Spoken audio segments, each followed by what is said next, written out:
Kabarnya di Bang Maruf? Baik, alhamdulillah. Bang Maruf minta penjelasan sedikit dong soal kemarin lagi rame nih Bang Maruf ngajarin anaknya Selin sholat. Itu kronologi singkatnya seperti apa sih? Boleh jelasin nggak sih? Kan ini rame tuh, beritanya rame banget kan. Pasti nyampe lah ke Bang Maruf lah soal itu. Nggak ada sih, emang dasar si anaknya Selin emang pengen ikut-ikutan aja, pengen tahu, tapi nggak ada yang nyuruh, nggak ada. Dan ya udah, ada hanya anak kecil biasa kan. Ya udahlah, ngeliat gue nya sholat, dia mau ngapain nih? Tuh, ya udah ikut-ikutan aja sih. Nah itu nggak yang lebih. Nah kan setelah itu pemberitaan tentang lu mengajarkan anaknya Selin sholat kan ramai banget tuh. Itu ngebuat lu risih nggak sih atau seperti apa? Enggak sih, karena gue nggak ngejahatin dan nggak ngejerumusin dia. Gitu, sekalipun dia mau pindah agama itu sama mereka sih. Nggak yang gimana. Nah sampai akhirnya lu bisa ngajarin anaknya Selin sholat, sebenarnya hubungan lu sama Selin tuh seberapa dekat sih atau seperti apa sih? Deket sih, jadi kayak udah kayak adik kakak aja tepatnya. Jadi ya gue curhat juga sama dia, kenal dia udah lama banget. Dia tahu gue, tahu keluarga gue, tahu nyokap gue. Sebaliknya pun juga sama sih. Sampai akhirnya lu deket juga sama anaknya Selin. Iya, betul. Nah kan di luar pemberitaan itu juga lu juga di satu sisi sebagai adiknya salah satu artis kondang lah di Indonesia, Mbak Kiki Fatmala gitu kan. Selama ini berkarir juga, kalau nggak salah pernah, maksudnya terjun ke acting juga ya? Pernah. Project apa sih kalau boleh tahu tuh? Iklan apa film?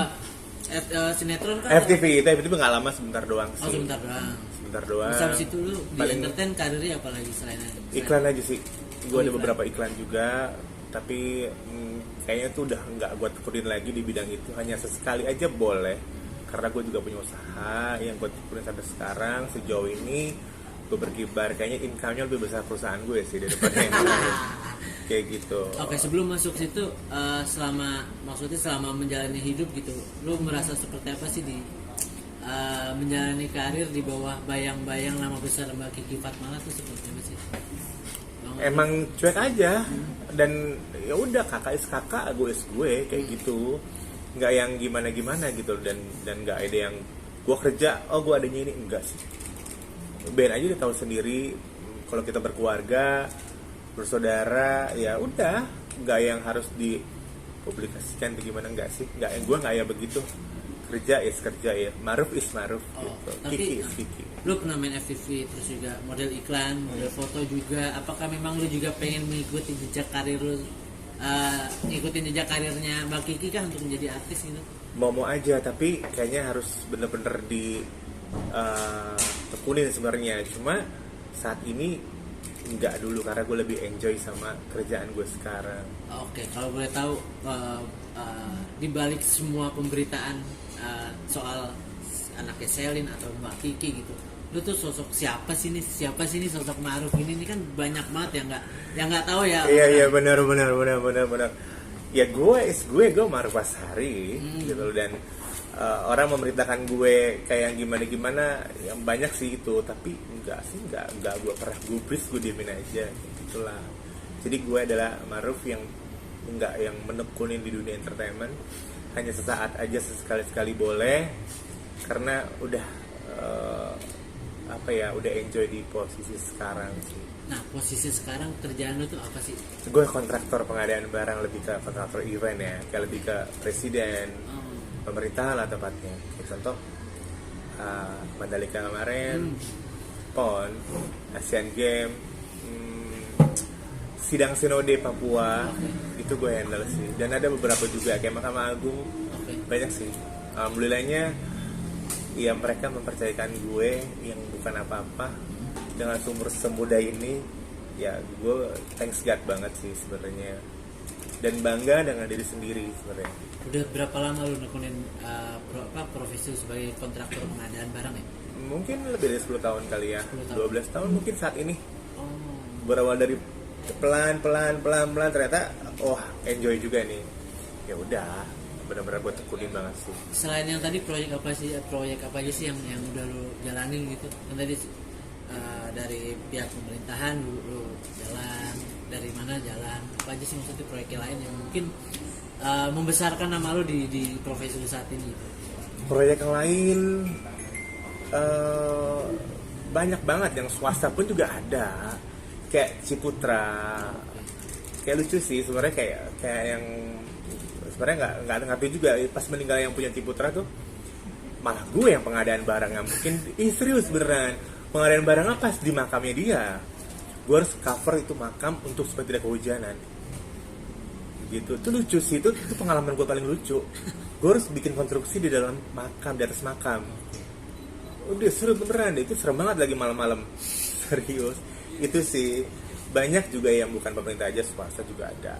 Tapi kenapa sampai akhirnya lu lebih fokus untuk menjadi kontraktor ketimbang lu mengikuti jejak kakak lu nih untuk menjadi artis nih? Sementara lu pernah ngalamin di dunia acting, jadi model iklan, foto shoot. Gue melihat kayaknya kakak gue, teman-teman gue, sahabat-sahabat gue agak-agak stres sih kalau misalnya punya masalah sedikit rame. Terus kalau mau pergi kemana-mana dia harus bener-bener take care banget dengan diri dia. Kayak gue pergi sama anak-anak, sama teman-teman, sama kakak, justru mata gue yang jalan. Gue ngeri aja ada yang iseng atau gimana kayak gitu sih. Dan sudah tahu sendiri lebih parah lagi hatersnya kayaknya. Aduh pusing juga sih. Jadi gue lebih ya seperti ini aja lah gitu. Teman-teman ada yang lain nggak? Awal mulai gimana sih lu sampai akhirnya mutusin untuk ya udah deh gue kontraktor aja? Apa emang basically lu sekolahnya soal itu? Enggak ada. Gue manajemen perbankan, gue di luar konsep malahan. Justru karena gue menekunin ini pertama kali gue menekunin pelan. Tentu gue dibayar gede banget daripada income gue yang kalau misalnya gue di dunia entertainment ya. Misalnya contoh, gue di dunia entertainment contoh dapat tahu sama tempe. Tapi gue di dunia kontraktor, gue pertama kali gue terjun beberapa bulan kemudian gue dapat ayam. Gue pilih ayam dong, bener nggak? Daripada gue beli tempe sama tahu, gue bisa beli. Berkata-kata udah begitu dapat ayam aja deh yang paling bener, yang paling gede. Seperti itu sih. Jadi makanya gue bener-bener menekunin. Kayaknya ini make money banget sih buat gue. Tapi awalnya lu dikenalin sama siapa? Nggak ada. Gue mempromosikan diri gue melalui internet, melalui Google. Gue sampai join sama Google-nya langsung di Singapura, dan Google-nya Singapura sendiri pun merespon gue dengan baik selama ini sih, sampai detik ini. Jadi orang yang udah tahu, dan dari orang ke orang juga seperti itu. Berarti mulai maksudnya lebih enjoy di profesi ini ya dibandingkan Betul. lu harus menjadi artis gitu. Sesekali aja sebenarnya, nggak, bukannya meninggalkan semua, enggak. Terima foto, job foto masih kayak bintang tamu atau apa ya, masih aja sih. Tapi kalau yang diseriusin banget enggak, karena gue melihat teman-teman gue pergi itu pun kayak mau kemana-mana agak-agak tertekan juga. Bener nggak sih? Jadi dia kayak nggak leluasa gitu. Dan gue begini aja deh, gue bagaimana leluasa. Iya. Gitu. Kayak gue pergi sama anak-anak, contoh sama Selin, sama Kiki, atau sama siapa, gue merasa jadi kayak bodyguard. Karena apa? Karena gue harus ngekip dia, ngelindungin dia. Kayak gitu sih. Nah tadi kan lu sempat bilang klien lu banyak dari lembaga pemerintahan gitu. Nah prosesnya seperti apa sih sampai akhirnya lu dapat klien seperti mereka nih, orang-orang penting di Indonesia gitu. Prosesnya seperti apa sih? Prosesnya tuh menemukannya. Iya sama. Dari Menemukannya. perjalanannya seperti apa sampai? Nggak ada, gue ditelepon. Gue semuanya pure ditelepon. Ditelepon sama mereka orang. Contoh satu kebanggaan buat gue dijemput langsung sama ya tadi Bupati Papua ya. Dijemput langsung untuk acara, untuk handle eventnya dia, untuk kebutuhannya dia. Itu pure gue bener-bener dia datang ke tempat gue, kebalik kan, dia pejabat, kata gue ke sono dia kesini kayak gitu. Itu gue appreciate banget sih, gue bangga dengan diri gue, dan malah pejabat sendiri pun yang nyamperin gue kayak gitu lah. Karena ya udahlah, gue mau kerja sama dia sampai detik ini. Dan gue kemarin gue baru balik juga dari Papua, itu referensi dari dia sendiri, dan kita bertemu di bandara. Akhirnya nggak lama kemudian gue terbang ke Waropen untuk event, untuk kerjaannya acara sidang sinode. Itu satu Papua, semuanya ada. Jadi mulai dari Papua, kulit putih, kulit hitam, ada semua. Dan itu salah satu proyek yang paling berkesan dan Banget, itu berkesan banget. Dan gue bangga kenal sama mereka karena mereka baik banget. Lagi kayak bupatinya ya, yang pertama kenal sama gue Pak di daerah Maibrat, itu banget baiknya, dan dia care banget sih, peduli banget lah sama kita orang sebagai yang bukan apa-apa lah, seperti itu. Tapi di samping itu juga lu ada, maksudnya aktif juga ya di salah satunya di Instagram gitu ya. Aktif, jadi influencer juga lo ya, bisa dikatakan seperti itu. Betul. Influencer sih iya, banyak yang bilang seperti itu, iya gitu. Ya itu sih pasti, kalau nggak ada sosial media gue gila lama-lama, nggak ada permainan ya kan, nggak ada yang lucu-lucu, ntar nggak bisa hunting yang lain kayak gitu. Berarti masih menerima endorse juga Masih gitu ya? masih kalau nerima endorse masih, dan besok baru ada endorse nih, gue harus visit ke Bogor gitu. Sur. Man. Oke.